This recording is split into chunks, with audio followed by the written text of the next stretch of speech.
Élise Morel, agente de propreté, ne voulait qu'une chose, son salaire. Laurent de Villiers l'avait pourtant convié à sa soirée de gala. Il avait orchestré l'humiliation suprême. Mais il n'avait pas anticipé son entrée spectaculaire. Le manoir de Laurent scintillait, des lustres en cristal pendaient des hauts plafonds. Les invités fortunés discutaient à voix basse. Il tenait un micro. Son sourire était glacial. Il regarda vers un coin du salon. Élise était là, dans son simple uniforme de travail. Une tache grise dans un océan de luxe. Laurent leva la main. Sa voix résonna dans la salle. « Élise !» Tous les regards se tournèrent vers elle. Des dizaines de téléphones portables se levèrent. Le silence était lourd, chargé d'attente. « Venez ici, s'il vous plaît. » Élise s'avança lentement. Chaque pas était un effort. Les chuchotements étaient comme des lames acérées. Elle entendit une femme murmurer « Mais que va-t-il faire ?» Son mari répliqua « Ça promet d'être amusant. » Elle s'arrêta devant Laurent. Il souriait à l'auditoire. Pas à elle. « En cette soirée de charité, annonça-t-il, je veux montrer le véritable esprit du don. » Il se tourna vers Élise, le mépris dans les yeux. « Je vous invite, Élise, à vous asseoir à la table d'honneur. Pour notre grande vente aux enchères. » Une vague de rires parcourut la salle. Des rires cruels, étouffés par des mains aux bagues coûteuses. Laurent lui tendit le micro. Une invitation à sa propre exécution publique. Élise le regarda en face. Elle avait besoin de cet argent, 8 000 €. L'opération de sa mère en dépendait. L'humiliation en était le prix. Elle prit le micro. Sa main ne tremblait pas. Ses yeux croisèrent les siens fermes. Sa voix sortit, claire. « J'accepte votre invitation, monsieur de Villiers. » Une pause. La salle retint son souffle. « Mais avant, mon paiement. Le travail a été effectué. La loi est la même pour tous. » Le silence changea. Ce n'était plus un silence de moquerie, c'était un silence de stupeur. Les rires moururent dans la gorge des invités. Le sourire de Laurent se figea sur son visage. Il avait perdu le contrôle de la scène. Ses yeux brillèrent de rage pure. D'un geste furieux, il fit signe à son assistant. Le paiement serait fait, mais la guerre ne faisait que commencer. L'assistant de Laurent s'approcha. C'était un homme mince.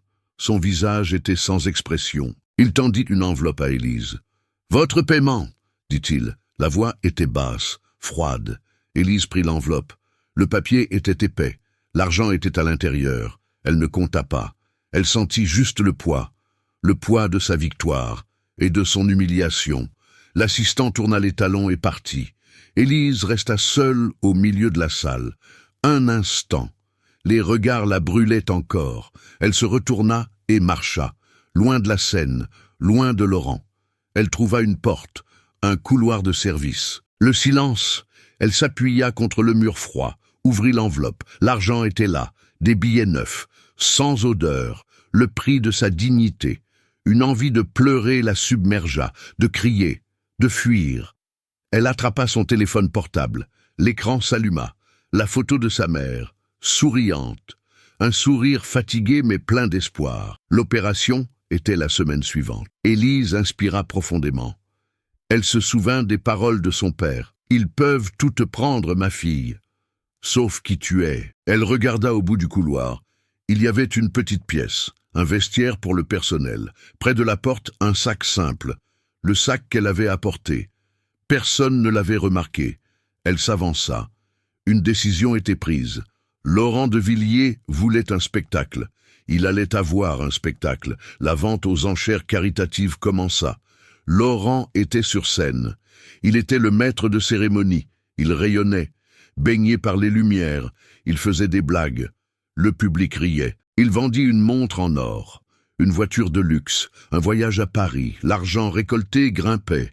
L'ego de Laurent grimpait avec. Il se sentait comme un roi dans son château. Il regarda la table d'honneur. La chaise vide, la chaise qu'il avait réservée pour Élise. C'était l'heure de l'acte final, la plaisanterie ultime. « Mes amis, » dit Laurent au micro, « notre soirée touche à sa fin. Mais il nous reste un article spécial. Un article qui n'est pas dans le catalogue. » Il fit une pause dramatique. « J'aimerais appeler sur scène une femme de grand service. Élise, l'agent d'entretien. » Les invités rirent. Certains applaudirent avec dérision. Laurent la chercha du regard dans la salle. Il s'attendait à la voir recroquevillée dans un coin, avec son uniforme gris, le visage baissé. Mais il ne la trouva pas. « Élise » appela-t-il de nouveau. L'impatience dans la voix. Alors, la porte principale du salon s'ouvrit. Les lumières de l'entrée dessinèrent sa silhouette. Une forme apparut. Elle portait un simple manteau sombre. C'était Élise. Elle entra. Tous les regards convergèrent. Les chuchotements reprirent. « Va-t-elle vraiment monter là-haut » demanda quelqu'un. Laurent sourit. « Parfait. » La brebis se dirigeait vers l'abattoir. « Venez, Élise. Ne soyez pas timide, » dit-il. Élise marcha jusqu'au centre de la salle. Elle ne regarda pas Laurent. Elle regarda le public. Ses yeux balayèrent les visages curieux. Puis, d'un mouvement lent et délibéré, elle ouvrit son manteau et le laissa tomber au sol. La salle retint son souffle. Un soupir collectif se fit entendre. Élise portait une robe rouge, un rouge profond, comme le sang, comme le vin. Le tissu était simple, mais la coupe était un chef-d'œuvre. Elle épousait son corps à la perfection, dessinait une silhouette d'une élégance pure, pas de bijoux, pas d'ornements, juste la femme et la robe. Élise n'était plus l'agent d'entretien, elle était une apparition, une reine. Laurent était pétrifié sur scène. Le sourire avait disparu de son visage. Sa bouche s'entr'ouvrit. Aucun mot n'en sortit. Le public était dans un silence absolu. Les téléphones se levèrent de nouveau, mais cette fois, c'était par admiration. Le choc était palpable. Une femme au premier rang se leva. C'était Chloé Bernard, la plus grande critique de mode du pays. Ses yeux étaient fixés sur Élise. « Cette coupe ?» murmura-t-elle pour elle-même. « Cette ligne, ce n'est pas possible. » Chloé se dirigea vers Élise. La salle observait. « Mademoiselle, » dit Chloé. Sa voix était remplie d'étonnement. « Cette robe, d'où vient-elle ? Le design est incomparable. Je n'ai vu ça que dans les livres d'histoire de la mode. » Élise regarda enfin la scène. Le visage blême de Laurent. Sa voix résonna, claire, sans micro. Mais tout le monde l'entendit. « C'est un design original, dit-elle. » Chloé Bernard insista. « Original de qui ? C'est un Antoine Dubois. » Le nom flotta dans l'air. Un nom de légende. Un génie oublié. Élise se redressa. Elle paraissait plus grande, plus forte. « Antoine Dubois était mon père. » La révélation tomba comme une bombe.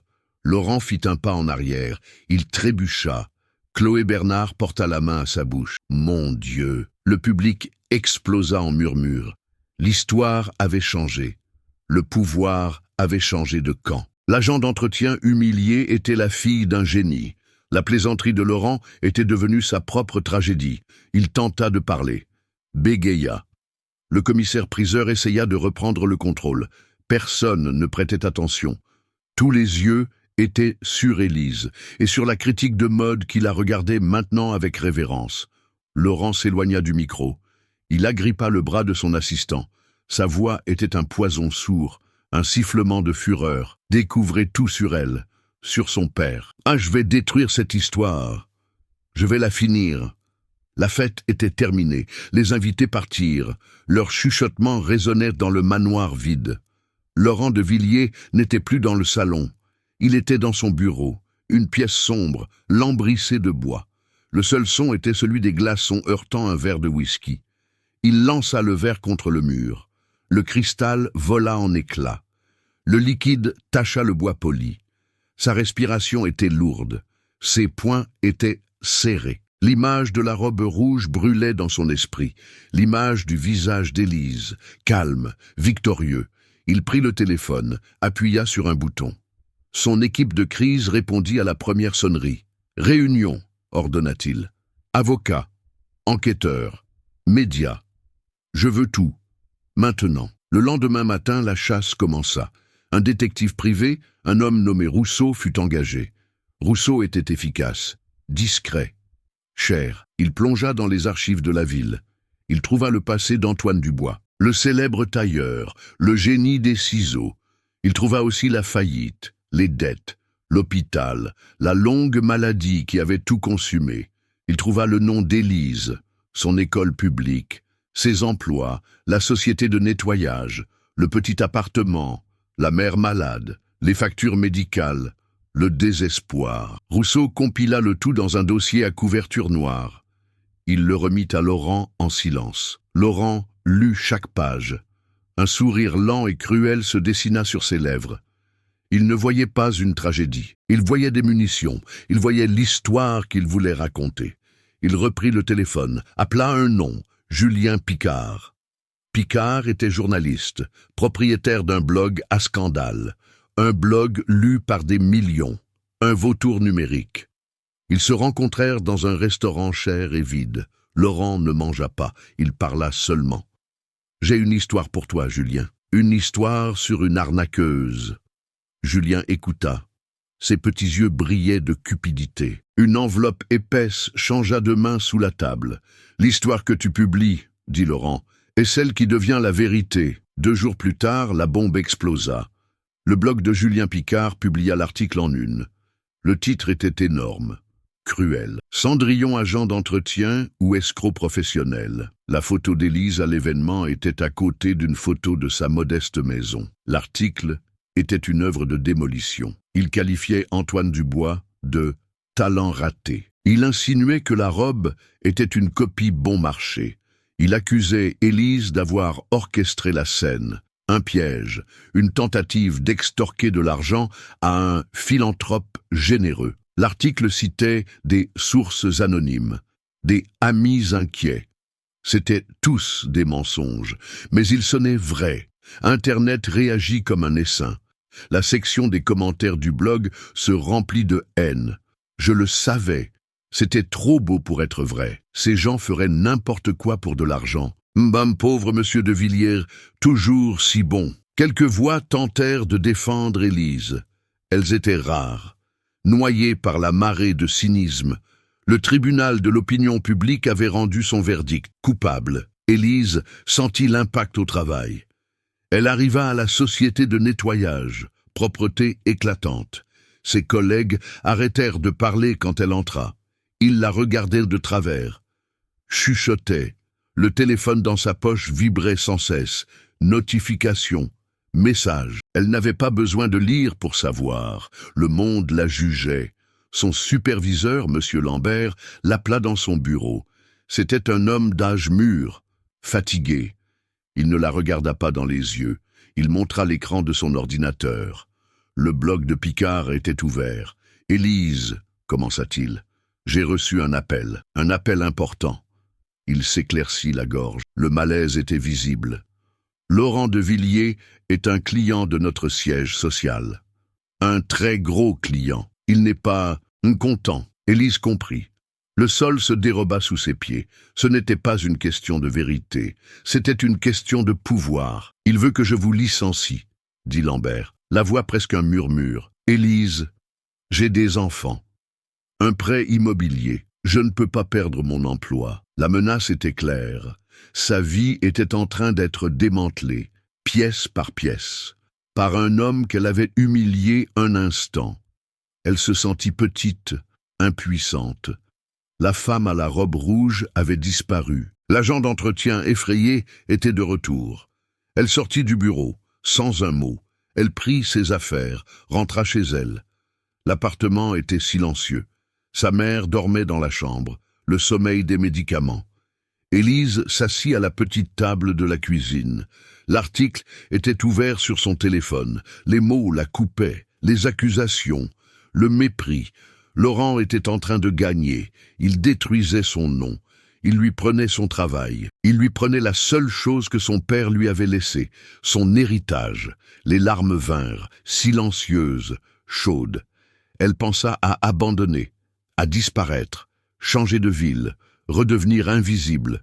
Puis, son regard tomba sur une boîte en bois dans un coin de la pièce. Elle l'avait ramenée de l'événement. La créatrice Chloé Bernard l'avait aidée à la récupérer. À l'intérieur de la boîte, il y avait le carnet de son père. Le carnet avec les dessins, son écriture, son âme. Elle prit le carnet. Le vieux cuir était doux dans ses mains. Elle l'ouvrit. Le dessin de la robe rouge lui fit face. À côté, une note de son père. Pour la femme qui n'a pas peur, la maîtresse de sa propre lumière. La respiration d'Élise s'arrêta. La peur était toujours là, mais autre chose naquit. Une braise de colère, une étincelle de défi. Elle n'était pas une arnaqueuse. Son père n'était pas un raté. Il n'allait pas effacer son histoire. Elle ferma le carnet. La décision était prise. Elle essuya ses larmes. Les pleurs étaient terminés. Son visage était maintenant un masque de détermination. Elle prit son téléphone, non pas pour lire les commentaires, mais pour passer un appel. Elle chercha un numéro, une carte qu'elle avait gardée. Elle appuya sur la touche d'appel. La voix à l'autre bout répondit « Allô, Chloé Bernard à l'appareil ». Élise inspira profondément. « Chloé ?» dit-elle. « C'est Élise, la fille d'Antoine Dubois. J'ai besoin de votre aide. » La voix de Chloé au téléphone était une promesse. Mais la force d'Élise venait d'un endroit plus ancien, un souvenir. 10 ans plus tôt. La chambre était petite. L'air était lourd de l'odeur des médicaments. La lumière du soleil filtrait par une fente du rideau. Un faisceau de poussière dansait dans l'air. Antoine Dubois était assis dans un vieux fauteuil. Il n'était que l'ombre de l'homme qu'il avait été. La maladie lui avait volé sa force. Ses épaules étaient voûtées. Mais ses yeux avaient encore une étincelle. Une Élise de 17 ans était à ses côtés. Elle ajusta la couverture sur ses jambes maigres. Il lui sourit. Un faible sourire. « Apporte-la-moi, chérie, » dit-il. La voix était un murmure rauque, ma boîte. Élise alla vers le vieux coffre en bois dans le coin. Elle l'ouvrit. À l'intérieur, entre des chutes de soie et des bobines de fil, se trouvait le carnet, le grand carnet à couverture de cuir. Elle le prit avec soin. Il était lourd, chargé d'histoire. Elle le tendit à son père. Ses mains tremblaient un peu en touchant le cuir. Il l'ouvrit sur ses genoux. Les pages étaient jaunies par le temps. Chacune contenait un univers, une robe, un manteau, un rêve. Il feuilletait lentement. Ses doigts traçaient les lignes des dessins. Il ne semblait pas triste. Il semblait en paix. Il s'arrêta sur une page spécifique. Le dessin était vibrant, plein de vie. Une robe rouge. Élise s'approcha pour voir. Elle se souvenait de ce dessin. C'était son préféré. « Celui-ci, » dit Antoine. Il regarda le dessin, puis Élise. « Je ne l'ai jamais fait. J'attendais la bonne femme. Il n'est pas pour n'importe qui. » Ses yeux croisèrent les siens. Ils étaient sérieux, profonds. Cette robe est pour une femme qui n'a pas peur. Une femme qui est maîtresse de sa propre lumière. Il ferma le carnet. Il le poussa dans les mains d'Élise. « C'est ce que nous sommes, Élise. Plus que le nom Dubois. Ils ont pris l'atelier, l'argent. La santé. » Il tapa du doigt sur la couverture en cuir. « Mais ils ne peuvent pas prendre ça. Personne ne le peut. Ceci, c'est notre âme, notre travail, notre vérité. Promets-moi que tu en prendras soin. » Élise serra le carnet contre sa poitrine. Le poids du cuir, le poids de la promesse. « Je te le promets, papa, » dit-elle. Le souvenir s'estompa. Élise était de retour dans son appartement. Le téléphone à la main. La promesse dans le cœur. L'âme de son père était entre ses mains. Et elle n'allait pas laisser Laurent de Villiers la détruire. La voix de Chloé Bernard au téléphone était calme, ferme. « Ne dis plus rien, » dit-elle. « Rejoins-moi. » Elle donna une adresse. Ce n'était pas un bureau. C'était des archives de la mode. Un lieu anonyme, un sanctuaire de tissus et d'histoire. Élise arriva le lendemain. L'endroit était silencieux. Ça sentait le vieux papier et le cèdre. De hautes étagères allaient du sol au plafond, remplies de livres et de boîtes. Chloé l'attendait à une grande table en bois. Elle ne portait pas les vêtements de la soirée. Elle était habillée simplement. Son visage était sérieux. Ses yeux étaient vifs. « Montre-moi, » dit-elle. Élise posa le carnet de son père sur la table. Chloé ne le toucha pas immédiatement. Elle le regarda avec révérence, puis, avec des mains soigneuses, elle ouvrit la couverture en cuir. Elle tourna les pages, une par une. Son visage ne montrait aucune émotion, juste de la concentration. Elle s'arrêta au dessin de la robe rouge. Elle regarda l'esquisse, les annotations, la signature d'Antoine. Elle prit une loupe, analysa l'encre, le papier. Après un long silence, elle leva les yeux. « C'est authentique, dit-elle. Chaque trait. Ce carnet vaut une fortune. Pas en argent, en art. » Élise sentit un poids quitter ses épaules. La première validation, la première arme. « L'article du blog est une ordure, » dit Chloé. « Mais c'est une ordure puissante. Laurent ne se bat pas loyalement. Il a acheté le récit. Nous ne pouvons pas l'affronter dans la boue d'Internet. Il nous faut une meilleure scène. Un tribunal plus respecté. » Chloé se leva, marcha vers une fenêtre. « Chaque année, il y a Créa Mode Paris, dit-elle. La plus grande conférence sur le business de la mode du pays. Tout le monde sera là. Créateurs, investisseurs, la presse sérieuse. » Elle se tourna vers Élise. « L'orateur principal cette année est Laurent de Villiers. » L'ironie était brutale. La scène de sa gloire serait la scène de sa vérité. « Nous n'allons pas seulement montrer le carnet, » dit Chloé. « Ce n'est pas suffisant. Les gens douteraient. Nous allons faire la robe. » L'idée était audacieuse, brillante. « Nous allons recréer la robe rouge, exactement comme votre père l'a dessinée. Nous allons prouver son génie, pas avec des mots, avec l'œuvre. » Le défi était immense. La conférence était dans 3 semaines. « Le tissu, » dit Chloé, « les notes de votre père spécifient une soie italienne. Elle est rare, difficile à trouver. Et il nous faut un artisan. Quelqu'un qui comprend l'âme du tissu, quelqu'un de la vieille école, quelqu'un qui a connu votre père. » La recherche commença. Chloé utilisa ses contacts. Élise utilisa les vieux carnets d'adresses de son père. Elles passèrent des dizaines d'appels. Beaucoup de noms étaient morts. D'autres, disparus. Certains se souvenaient d'Antoine, mais ils avaient peur de Laurent de Villiers. Son nom était une ombre sur la ville. Finalement, elles trouvèrent un nom. Gérard, l'ancien maître tailleur d'Antoine Dubois. Elles le trouvèrent dans une petite maison de quartier. Un jardin bien entretenu devant, l'odeur du café dans l'air. Gérard était un vieil homme, des mains épaisses, noueuses, des mains qui avaient créé de la magie pendant 50 ans. Il les reçut avec méfiance. Ses yeux étaient fatigués, remplis de souvenirs amers. « Antoine était un homme bon, dit-il. Le monde l'a brisé. Je ne fréquente plus ces gens-là. Les riches. Ils vous utilisent, puis vous jettent. » Élise ne discuta pas. Elle ouvrit simplement le carnet sur sa table de cuisine, à la page de la robe rouge. Gérard regarda le dessin. Ses mains épaisses se dirigèrent vers la page. Il toucha le papier, comme s'il touchait le visage d'un vieil ami. Un sanglot sec s'échappa de sa gorge. « Je me souviens de celui-ci, murmura-t-il, son dernier rêve. » Il regarda Élise, vraiment. Pour la première fois, il vit les yeux de son père, la même détermination. « Que voulez-vous de moi ?» demanda-t-il. « Justice, » dit Élise, « pour son travail. » Le vieux tailleur resta silencieux un long moment. Il regarda ses mains, le carnet, le visage d'Élise. « Je vais aider, » dit-il, « pour Antoine. » Le travail commença dans un ancien atelier que Chloé avait loué. Un endroit avec des murs de briques, un plancher en bois et une grande table de coupe au centre. Chloé trouva le tissu. Après une recherche acharnée, elle apporta un rouleau de soie rouge. Le matériau brillait sous la faible lumière. Gérard le toucha, le sentit, le comprit. « C'est le bon, » dit-il. Les jours suivants furent un marathon.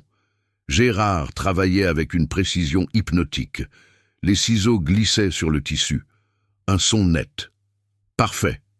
Élise était toujours là. Elle n'était pas seulement une spectatrice, elle était une apprentie. Elle lisait les notes de son père, traduisait les termes techniques pour Gérard. Elle apprit le biais, la couture, le tombé. Elle sentait la présence de son père dans cette pièce, dans chaque ligne du dessin, dans chaque point de l'aiguille. C'était son héritage, et elle le revendiquait. Chloé s'occupait du reste. Elle préparait la présentation pour la conférence. Elle obtint un petit espace, une vitrine, nouveau talent. C'était dans le couloir, loin de la scène principale, mais c'était une porte d'entrée, c'était suffisant. Elle prépara des documents, des preuves d'authenticité, l'histoire d'Antoine, la faillite, tout. Elle construisait un dossier, comme une avocate. Les nuits étaient longues. L'odeur de café était constante. La robe prenait forme sur un mannequin au centre de la pièce. D'abord, les pièces coupées, puis les bâties. Finalement, les coutures finales. Chaque point était une petite victoire, un acte de défi.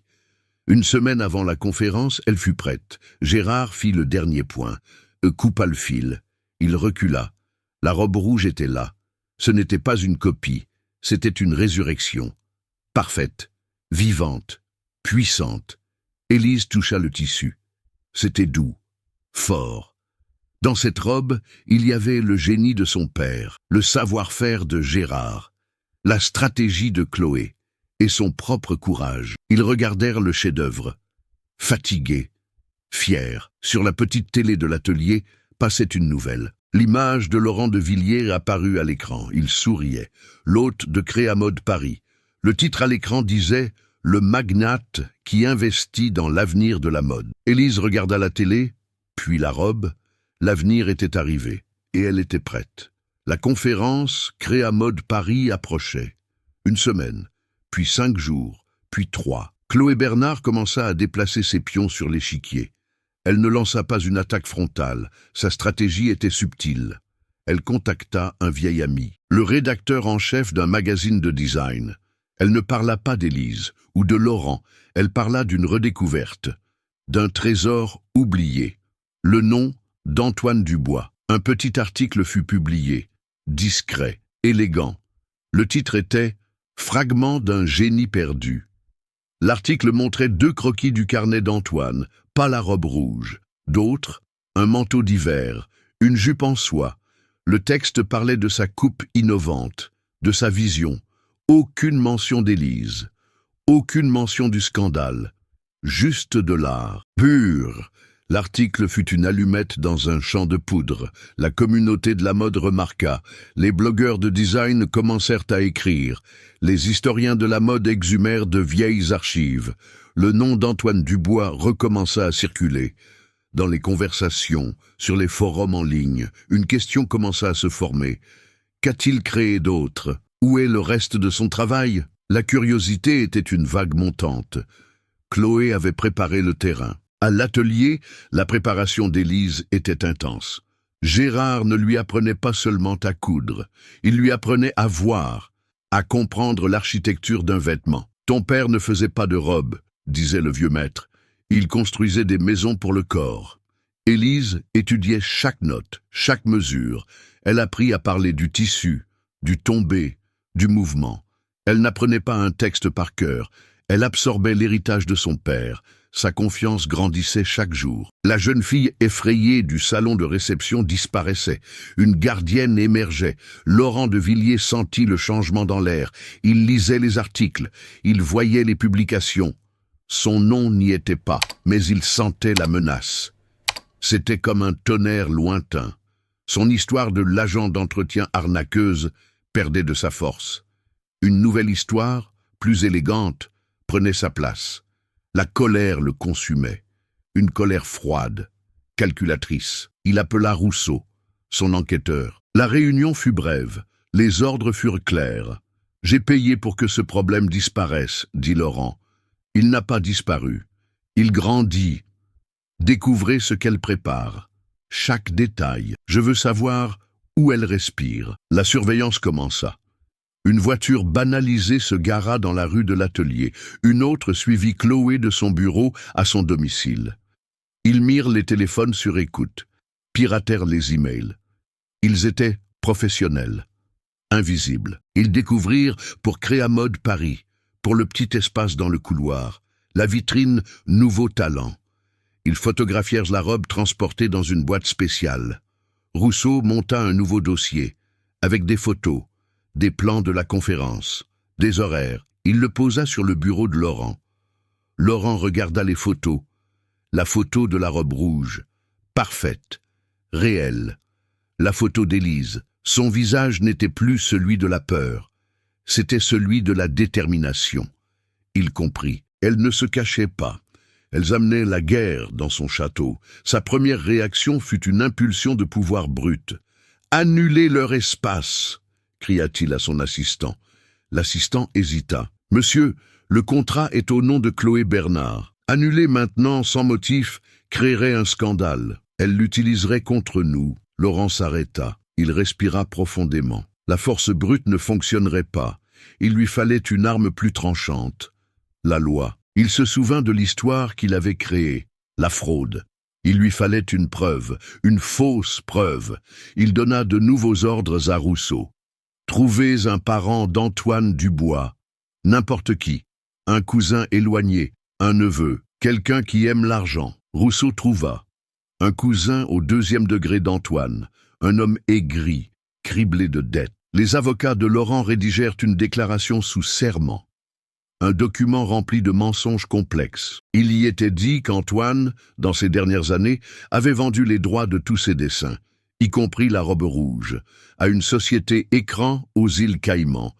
Une société qui, par coïncidence, était maintenant contrôlée par Laurent. Le cousin signa. Un virement bancaire fut effectué. Le piège était prêt. Le jour de l'ouverture de Créa Mode Paris. L'air du centre des congrès vibrait d'énergie. Élise, Chloé et Gérard arrivèrent tôt. Ils portèrent la boîte avec la robe avec le plus grand soin. Ils trouvèrent leur petit espace dans le couloir. C'était humble, mais l'emplacement était bon, près de l'entrée du hall principal. Ils commencèrent à monter la petite exposition. Un piédestal pour le mannequin, un panneau avec l'histoire d'Antoine, et le carnet de dessin, ouvert à la bonne page, protégé par une vitre. Quand le mannequin fut couvert de la robe, il arriva. Laurent de Villiers. Il ne souriait pas. Son visage était un masque de pouvoir tranquille. Il n'était pas seul. 2 avocats en costume sombre. Et le directeur de la conférence. Un groupe de gardes du corps les suivait. Les gens dans le couloir s'arrêtèrent pour regarder. La presse s'approcha. Laurent s'arrêta devant l'espace d'Élise. Il l'ignora. Il s'adressa au directeur de l'événement. « C'est une question juridique, malheureusement, » dit Laurent. Un des avocats s'avança. Il tendit un document à Chloé. « Une ordonnance de cessation et d'abstention, » dit l'avocat. « Cette exposition est illégale. » Chloé lut le document. Son visage devint pâle. Élise ne comprenait pas. Elle regarda le visage triomphant de Laurent. « Mademoiselle Dubois, » dit Laurent, assez fort pour que tout le monde entende, expose une propriété qui ne lui appartient pas. Les droits sur les dessins de son père ont été vendus il y a des années. Il montra la fausse déclaration du cousin. Signée, authentifiée. C'est une fraude, une violation des droits d'auteur. Le directeur de la conférence, un homme nerveux, regarda Élise. « Je suis désolé, je ne peux pas permettre ça. Messieurs de la sécurité, s'il vous plaît. » 2 grands hommes en uniforme se postèrent devant l'exposition. Ils ne touchèrent à rien. Ils restèrent simplement là, une muraille humaine. Élise regarda la robe, son arme. Maintenant, impuissante, elle regarda le carnet, sa vérité, maintenant réduite au silence. Les gens autour chuchotaient, prenaient des photos. L'humiliation était publique, dévastatrice. Laurent se pencha vers Élise, son visage près du sien. « Le spectacle est terminé, ma chère, » murmura-t-il. Il se redressa, ajusta sa cravate et se dirigea vers le hall principal, vers sa conférence, vers sa victoire, laissant Élise, Chloé et Gérard, acculés, vaincus, au milieu du couloir. Le couloir de la conférence était une chambre d'écho. Chaque chuchotement était un coup de poignard, chaque regard, un jugement. Élise se tenait immobile, devant son exposition bloquée. La robe rouge était une prisonnière derrière les gardes du corps, une œuvre d'art réduite au silence. À côté d'elle, Gérard regardait le sol. Le visage du vieux maître était un masque de douleur. Chloé Bernard faisait les 100 pas, le téléphone collé à l'oreille. Sa voix était un murmure de fureur contenue. « C'est un faux », disait-elle à son avocat. « Non, nous ne pouvons pas le prouver maintenant. » L'audience aura lieu dans des semaines. Le jeu se termine aujourd'hui. Elle raccrocha, le désespoir dans les yeux. Le piège est parfait, dit-elle. Légalement, nous avons les mains liées. Le système de sonorisation de la conférence retentit. La voix de l'annonceur était joyeuse, artificielle. Dans 5 minutes, dans le hall principal, la conférence d'ouverture. avec le visionnaire des affaires, Laurent de Villiers. Son nom résonna dans le couloir. Une insulte, une torture. Élise sentit l'air lui manquer. La défaite avait un goût amer dans sa bouche. Laurent avait gagné, il l'avait humilié, il l'avait acculé. Maintenant, il allait discourir sur l'éthique. Son regard tomba sur le carnet de son père. La seule chose que les gardes ne bloquaient pas. Elle s'approcha de la vitrine, ouvrit le carnet, ses mains feuilletèrent les pages. Ne cherchant rien, juste touchant la seule vérité qui lui restait, elle s'arrêta sur la page de la robe rouge, le dessin, les annotations, l'âme de son père. Ses yeux parcoururent les notes, des mots qu'elle connaissait par cœur. Double couture sur le biais, doublure en soie pure, tombée naturelle sans armature. Et puis, elle le vit. Quelque chose qui avait toujours été là, caché sous ses yeux. Dans le coin inférieur droit de la page, ce n'était pas une note, c'était un sceau, un petit cercle en relief, pressé dans le papier épais, l'emblème de l'ancien syndicat des maîtres tailleurs. Et à l'intérieur du cercle, une date gravée dans le papier, claire, sans équivoque, 27 octobre 2003. Le cœur d'Élise s'emballa. Elle prit le document de Laurent que Chloé avait laissé sur la table, la déclaration sous serment du cousin. Elle lut le mensonge, la date de la prétendue vente. Tous les droits ont été transférés le 12 juin 1998. 1998, 2003. Une différence de 5 ans. Un abîme. Une impossibilité. La preuve. Chloé, sa voix sortit, tremblante. Chloé se retourna, le visage las. Élise montra le carnet, puis le document de Laurent. « Regarde la date, » dit Élise. « Regarde les 2 dates. » Chloé se pencha. Ses yeux passèrent du document au carnet. Elle lut la date de la fausse vente. 1998. Elle vit le sceau du syndicat. 2003. Une lumière s'alluma dans ses yeux. Il a déposé le modèle, murmura Chloé. 5 ans après l'avoir prétendument vendu. Mon Dieu, Élise, c'est ça, c'est la preuve irréfutable. Mais Laurent était déjà sur scène. Il pouvait entendre les applaudissements à travers les portes fermées. Ils étaient à l'extérieur. La vérité était piégée avec eux. « Nous n'arriverons jamais à entrer », dit Gérard. L'espoir était fragile. « Si, nous y arriverons », dit Chloé. Elle n'était plus une alliée, elle était une générale. Elle prit son badge VIP, prit le carnet d'Élise, et marcha d'un pas décidé vers les portes du hall principal. Elle ne parla pas au garde du corps. Elle parla au directeur de l'événement, qui se tenait là, nerveux. « Vous avez vu ce document ?» dit Chloé, la voix basse et mortelle. « Maintenant, regardez celui-ci. » Elle montra le sceau sur le carnet, expliqua la chronologie. Le visage du directeur devint blanc. « Votre orateur principal commet une fraude sur votre scène en ce moment même. La presse est dans le couloir, affamée. Quand cette histoire sortira, et elle sortira, de quel côté votre conférence se trouvera-t-elle? Du côté du mensonge, ou du côté qui a donné une chance à la vérité? Elle n'attendit pas la réponse. Après qu'il ait terminé, donnez-lui 5 minutes sur scène, où je convoque moi-même une conférence de presse, ici, maintenant. À l'intérieur du hall, Laurent de Villiers était le roi du monde. Les lumières l'aimaient, le public l'applaudissait. Il parlait de transparence, d'intégrité, de la façon dont la vraie mode est basée sur l'honnêteté. Il termina son discours par une citation sur la vérité. L'applaudissement fut assourdissant. Il sourit, remercia. Il se sentait invincible. Le directeur de l'événement monta sur scène. La sueur perlait sur son front. « Merci, monsieur de Villiers », dit-il, la voix tendue. « Avant de conclure, nous avons une brève et inattendue présentation. » Laurent se retourna. Le sourire se figea. Confusion. « J'aimerais inviter sur scène mademoiselle Élise Dubois. » Un murmure parcourut l'auditoire d'1 millier de personnes. L'agent d'entretien, la fraudeuse, la femme humiliée dans le couloir. Que faisait-elle là? Élise marcha vers le centre de la scène. Les lumières l'aveuglèrent un instant. Elle se sentit petite, seule. Elle ne tenait que le carnet de son père. Laurent la foudroyait du regard. Pure fureur. Elle l'ignora. Elle se dirigea vers le pupitre. Il y avait un projecteur. Chloé lui avait envoyé les photos par message. La photo du document de Laurent, la photo de la page du carnet. Elle connecta son téléphone. L'image apparut sur l'écran géant derrière elle. Le public se tut. D'abord, elle projeta le document de Laurent. Elle prit le micro. Sa main tremblait, mais sa voix, non. Monsieur de Villiers a présenté ce document aujourd'hui. Il y est dit que les droits des dessins de mon père ont été vendus, en 1998. Sa voix résonna dans l'auditorium. Puis elle changea l'image. La page du carnet apparut, le dessin de la robe rouge, les annotations et le sceau. Elle zooma sur l'image, jusqu'à ce que le sceau remplisse tout l'écran. Chaque détail était visible, l'emblème du syndicat.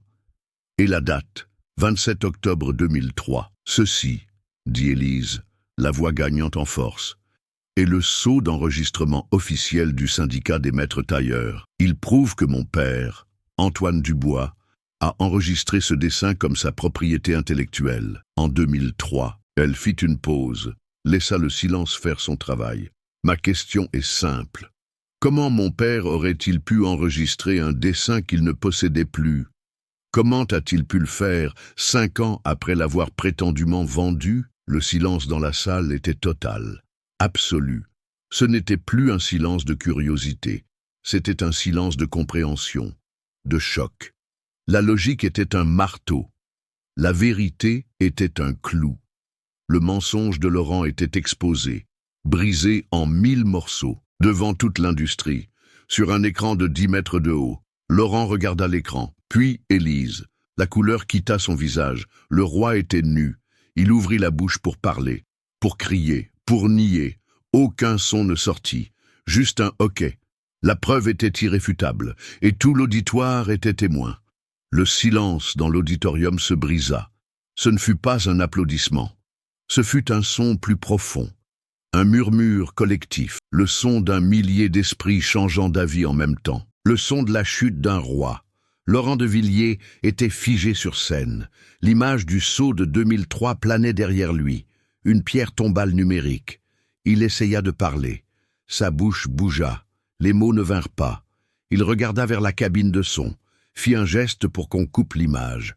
Personne n'obéit. Le technicien du son regarda de l'autre côté. Le directeur de l'événement, qui se tenait dans un coin de la scène, fit un pas en arrière. Il s'éloigna de Laurent. Un petit mouvement. Une énorme déclaration. L'abandon avait commencé. Élise restait au pupitre. Elle ne bougeait pas, elle observait seulement. Sa mission était accomplie. La vérité était dans l'air. Maintenant, elle regardait ce que la vérité faisait. Dans le public, la réaction se transforma en action. Les journalistes de mode, auparavant somnolents, tapaient maintenant avec fureur. Leurs doigts volaient sur les claviers de leurs ordinateurs portables. Des titres s'écrivaient. Des articles étaient publiés. En direct, scandale à Créamode. De Villiers accusé de fraude. La vengeance de la robe rouge. Le monde découvrait l'histoire. En temps réel, les hommes d'affaires au premier rang ne tapaient pas. Ils parlaient, à voix basse, dans leur téléphone cher. Leurs visages étaient des masques de pierre. Ils ne se souciaient pas de la morale. Ils se souciaient des chiffres. Ils appelaient leurs courtiers, leurs associés. « Vendez tout », murmura un homme. « Tout ce qui est lié à De Villiers Corp. Annulez la réunion. Le partenariat est mort. » Des alliances de plusieurs années se défaisaient en quelques secondes. Des fortunes changèrent de cap. Au centre du deuxième rang, un homme aux cheveux grisonnants observait la scène. Il n'avait pas l'air choqué, il avait l'air froid. Son nom était Arthur Valente, membre senior du conseil d'administration de Villiers Corp, un homme de la vieille école, un bâtisseur d'empire. Il observa la panique de Laurent, le dégoût sur les visages du public. Il avait prévenu Laurent de son arrogance, de ses risques. Maintenant, le prix était arrivé. Arthur Valente prit son téléphone, passa un seul appel. « Préparez une déclaration, dit-il, et convoquez le conseil. Réunion d'urgence. Maintenant !» Le directeur de l'événement, Blême, retourna au micro. Il devait sauver sa conférence, la réputation de son événement. Sa voix tremblait, mais les mots étaient nés clairs. « Mesdames et messieurs, Créamode Paris est un événement basé sur l'intégrité. Les informations et documents présentés ici ce soir sont extrêmement grave. Il regarda Élise. « Nous aimerions remercier mademoiselle Élise Dubois pour son courage. La conférence se désolidarise de tout acte frauduleux. C'était une exécution publique, polie, corporative. » Il ne prononça pas le nom de Laurent. Ce n'était pas nécessaire. Tout le monde savait qui était le criminel. Laurent essaya de quitter la scène. Il voulait fuir, disparaître, mais il n'y avait nulle part où aller. Les gens du premier rang se reculaient à son passage, créant un couloir vide, un couloir de la honte. Puis, une silhouette lui barra le chemin. Arthur Valente. Il avait gravi les marches de la scène. Un autre membre du conseil était avec lui. Arthur ne montra aucune colère, juste un mépris glacial. Il se dirigea vers le micro que le directeur avait abandonné. L'auditorium se tut de nouveau. Un silence différent, un silence d'anticipation de la sentence finale. Arthur Valente ne regarda pas le public. Il regarda directement Laurent. « Je parle ici », commença-t-il, la voix résonnant d'autorité. « En tant que membre fondateur et conseiller senior de Villiers Corp. » Le titre flotta dans l'air, un rappel de pouvoir. La mission de notre entreprise a toujours été basée sur la confiance de nos clients, la confiance de nos investisseurs. Cette confiance est notre bien le plus précieux. Il fit une pause. Chaque mot était un coup de marteau. Ce soir, cette confiance a été rompue. De manière irréparable. La réputation de Villiers Corp a été ternie par la malhonnêteté d'un seul homme. Il éleva la voix. La condamnation était publique, inéluctable. J'informe toutes les personnes présentes, les actionnaires et la presse, que j'invoque une clause d'urgence de nos statuts. Je convoque une réunion extraordinaire du Conseil pour ce soir. Et lors de cette réunion, je proposerai la suspension immédiate et pour une durée indéterminée de Laurent de Villiers de son poste de PDG. Jusqu'à ce qu'une enquête complète sur la fraude, la falsification et l'abus de biens sociaux soit terminée. La sanction, ce n'était pas une menace, c'était une certitude. Ce n'était pas un processus futur, c'était une action immédiate. C'était la perte de son titre, de son pouvoir, de son royaume, annoncée devant tout le monde par l'un de ses pairs. Le choc sur le visage de Laurent se transforma en panique. Il essaya de dire quelque chose. « Arthur, tu ne peux pas, je peux. Et je le ferai, » répondit Arthur, sans se retourner. Et la cascade continua. Un investisseur célèbre, assis près de la scène, se leva. « Mon entreprise retire publiquement tous ses investissements de Villiers Corp, avec effet immédiat. » Une créatrice de bijoux cria du milieu du public. « Notre collaboration est annulée. N'associez pas ma marque à ce criminel. » Domino, après domino, après domino. Son empire, construit sur la peur et les mensonges, s'effondrait. En moins de 15 minutes, les caméras étaient maintenant toutes tournées vers Laurent. Les flashs crépitaient sans arrêt, capturant chaque goutte de sueur sur son front, chaque tremblement de ses mains. Il n'était plus Laurent de Villiers, le visionnaire. Il était Laurent, le fraudeur, le menteur, un homme nu sous les lumières les plus vives de sa vie. Seul, exposé, fini. Le monde de Laurent de Villiers s'est désintégré en temps réel. Le choc sur son visage s'est transformé en un masque de fureur. C'était la rage d'un roi déchu, impuissante, pathétique. Il se jeta sur le micro. Sa voix, autrefois si calme et contrôlée, était un cri aigu. « C'est un mensonge !» Le mot résonna dans le silence. Personne ne réagit. « Un complot! Un coup monté !» Il se tourna, pointa un doigt tremblant vers Élise. « Cette femme, regardez-la. C'est une moins que rien, une agent d'entretien qui veut mon argent. » L'insulte flotta dans l'air. Le même mot qu'il avait utilisé comme une arme à la fête. Mais le venin avait perdu son effet. Le public ne rit pas. Un son grave commença à monter. Un murmure, puis un bruit, et ensuite, des huées. Les premières étaient rares. Puis, des dizaines, des centaines.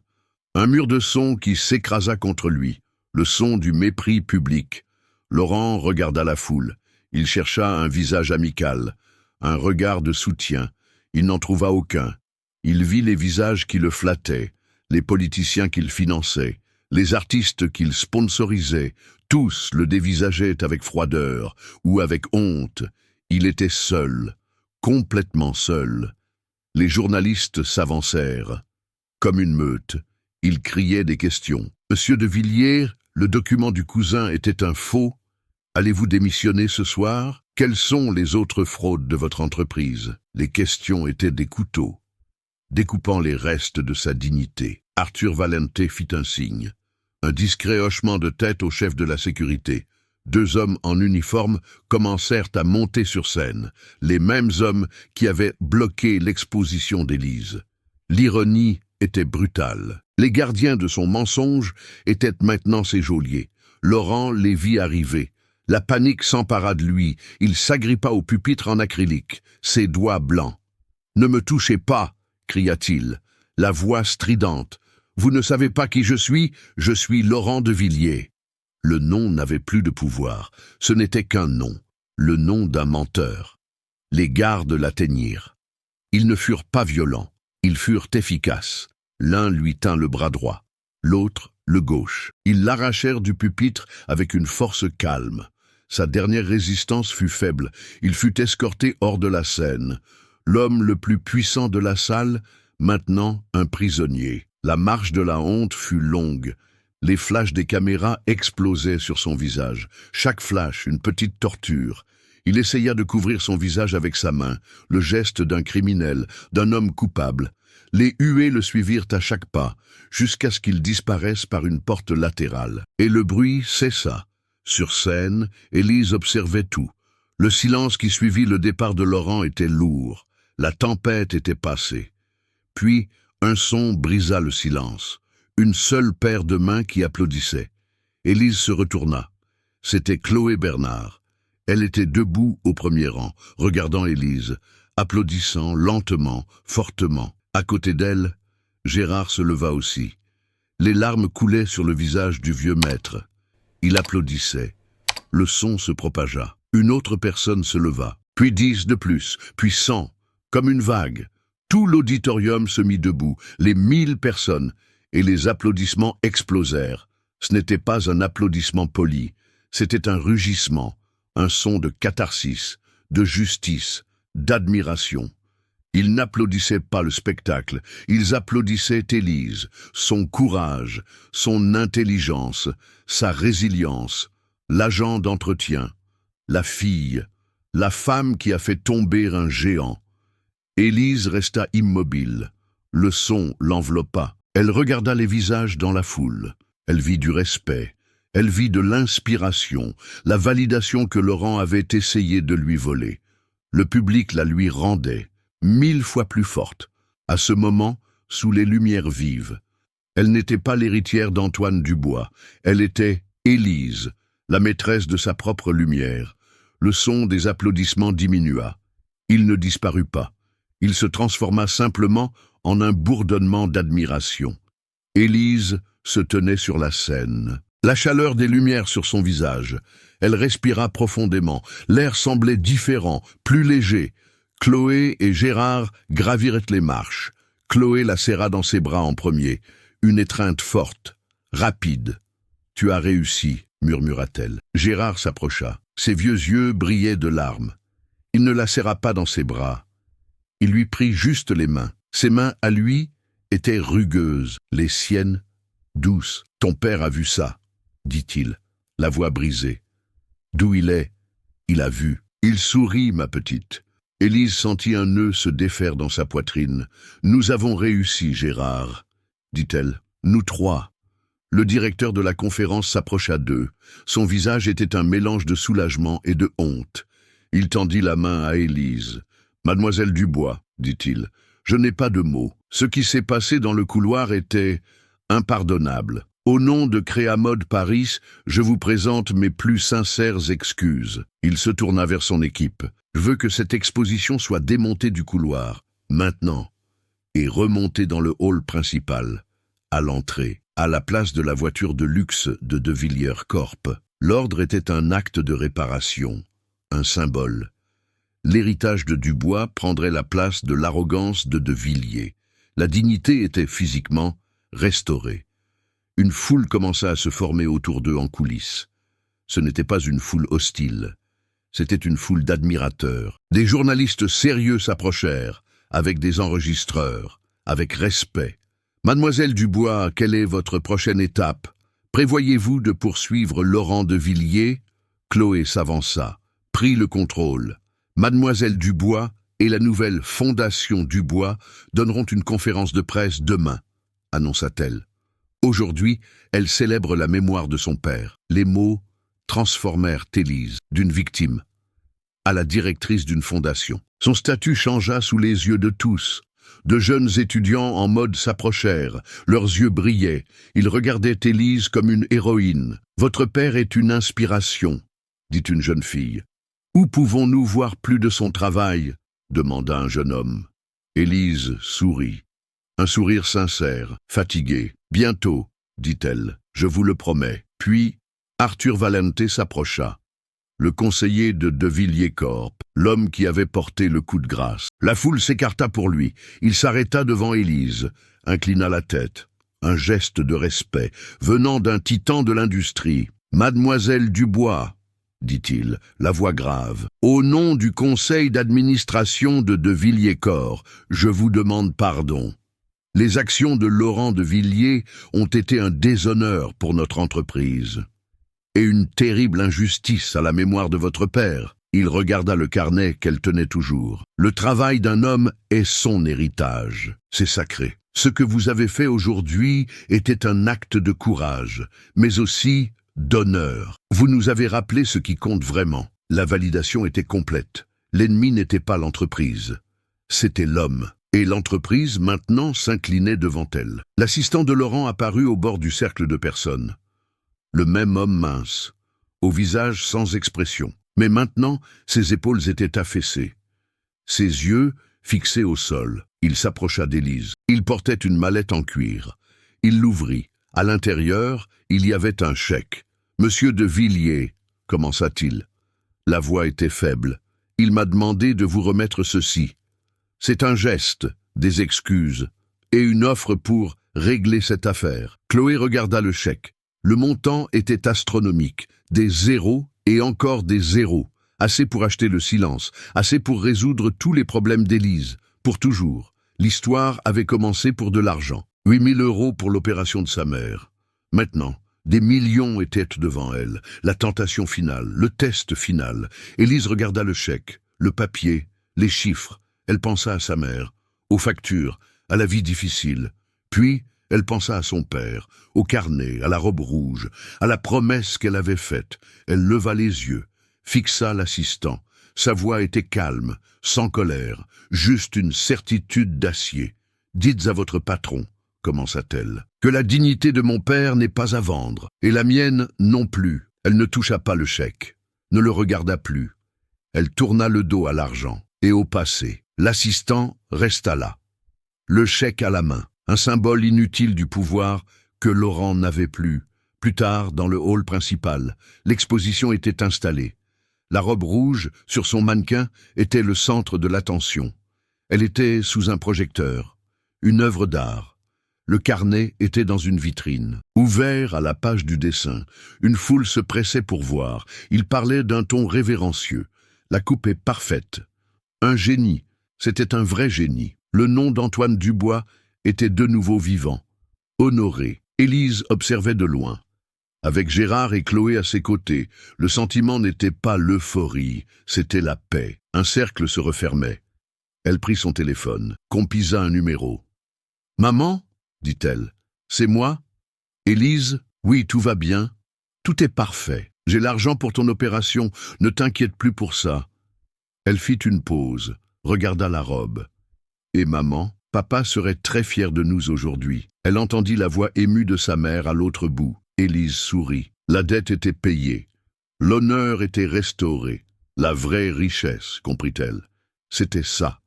La paix, la justice, la dignité. L'histoire d'Élise n'est pas seulement celle d'une robe. C'est celle de la force qui existe en chacun de nous. La force de transformer l'humiliation en honneur et l'injustice en triomphe. Combien de fois dans la vie nous sentons-nous petits ou invisibles? Combien de fois quelqu'un a-t-il essayé de définir notre valeur en fonction de notre travail, de notre argent ou de notre apparence? Le parcours d'Élise est un rappel puissant que notre véritable valeur n'est pas négociable. Elle réside dans notre dignité, dans notre talent et dans le courage de nous battre pour notre vérité, même lorsque le monde entier semble être contre nous. La véritable élégance ne se trouve pas sur l'étiquette d'un vêtement, mais dans la colonne vertébrale droite de celui qui connaît sa propre valeur. Si vous croyez qu'aucun mensonge ne dure éternellement et que la justice trouve toujours un chemin, rejoignez notre communauté. Abonnez-vous à la chaîne et partagez cette histoire pour que plus de gens puissent se souvenir du pouvoir qu'ils portent en eux.